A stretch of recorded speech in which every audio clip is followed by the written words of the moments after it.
காவியா, இன்னும் காபி போடலையா? எங்க காலத்துல நாங்க 5 மணிக்கே எழுந்திருப்போம். அம்மா, நானும் சீக்கிரமா தான் எழுந்தேன். கொஞ்சம் வேலை இருந்தது. எது வேலை இருந்ததா? போன்ல தானே வேலை இருக்கு. போன் பார்த்தது 2 நிமிஷம்தான். அந்த 2 நிமிஷத்துல தான் உலகத்தையே பார்த்திருப்பியா நீனு? ஆஹ் காலையில என்ன பிரச்சனை உங்களுக்கு?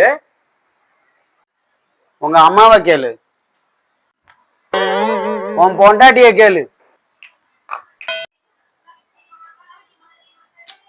சாம்பார்ல இவ்வளவு உப்பா போடுறது?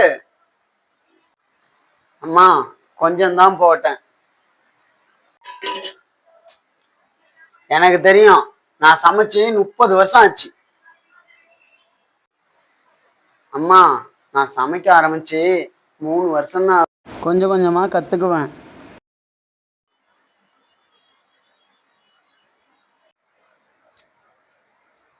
அம்மா, நல்லா தானே இருக்கு. ஏய் அருண், நீ அமைதியா சாப்பிடு.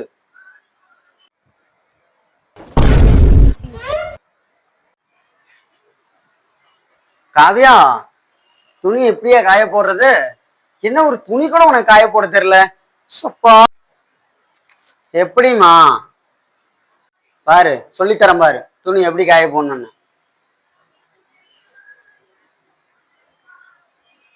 இப்படிதான் போடணும். அம்மா, நீங்க காய போட்ட மாதிரி தானே நானும் காய போட்டேன்.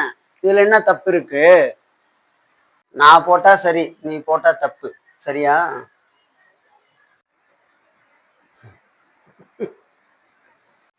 அருண், நீ ஏன் சிரிக்கிற? நான் சிரிக்கவே இல்லைம்மா. சிரிக்கலன்னு சொல்ற? உன் பள்ளி ஏன் வெளியே தெரியுது? அப்புறம் இந்த வீட்டுக்கு காவியா வந்ததுல இருந்து எல்லாமே மாறி போச்சு. நான் இந்த வீட்டை என்னோட வீடுன்னு நினைக்கிறேன். அதனாலதான் நான் எல்லாத்தையும் இழுத்து போட்டு செய்யணும்னு நினைக்கிறேன். நானும் இந்த வீட்டுக்கு வேலை வந்த மருமக தானே. அப்படியா? அப்ப என் பேச்சுக்கு மதிப்பு இல்லை, அப்படித்தானே? மாமியார் நான் எதுக்கு இருக்கேன்?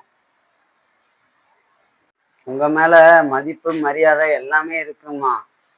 ஆனா நான் எது செஞ்சாலும் நீங்க குறை சொன்னா எப்படி? அதான் எனக்கு கொஞ்சம் மனசு கஷ்டமா இருக்கு. போதும், தினமும் இதே சண்டை, எப்ப பார்த்தாலும். அம்மா, காவியா, நீங்க முதல்ல ஒரு விஷயத்த நல்லா புரிஞ்சுக்கணும்.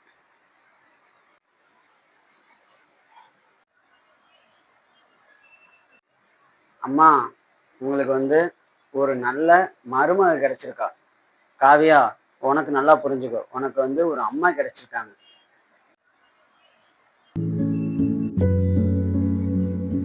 சின்ன சின்ன விஷயத்துக்கெல்லாம் உப்பு இல்லை, உரப்பு இல்லை, துணி காய போட தெரியல, பாத்ரூம் கழுவ தெரியல. சின்ன சின்ன விஷயத்துக்கெல்லாம் சண்டை போட்டுட்டு இருந்தா வீட்டுல சந்தோஷமா இருக்க முடியுமா? எப்ப பார்த்தாலும் முதல்ல புரிஞ்சு நடந்துக்கோங்க. காவியா, சாரி, நான் கொஞ்சம் அதிகமா பேசிட்டேன். அம்மா, என்னை மன்னிச்சிருங்க. நானும் உங்கள்கிட்ட பதில் பேசக்கூடாத இடத்துலலாம் பதில் பேசிட்டேன். என்னை மன்னிச்சிடுங்கம்மா. காவியா, நாளையில இருந்து நீ கிச்சனை பார்த்துக்க. சரியா? ரொம்ப சந்தோஷமா. அப்போ நான் அருண், நீயா? நாளையில இருந்து பாத்திரம் கழுவு.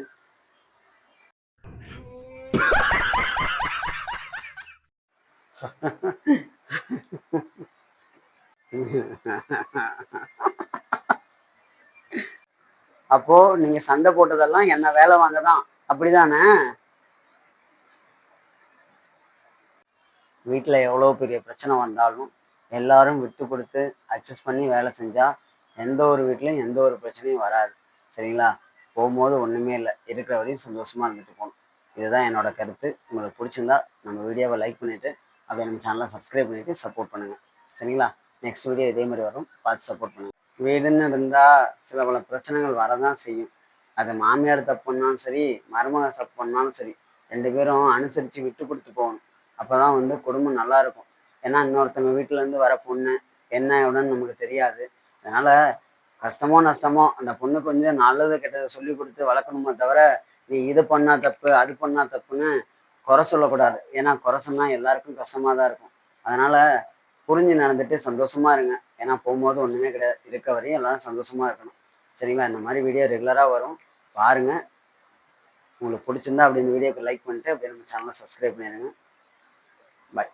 சண்டை இருந்தாலும் குடும்பத்தில் வந்து அன்பும் அந்நியமும் கண்டிப்பாக இருக்கணும். அப்போ தான் வந்து குடும்பம் நல்லா சந்தோஷமாக இருக்கும்.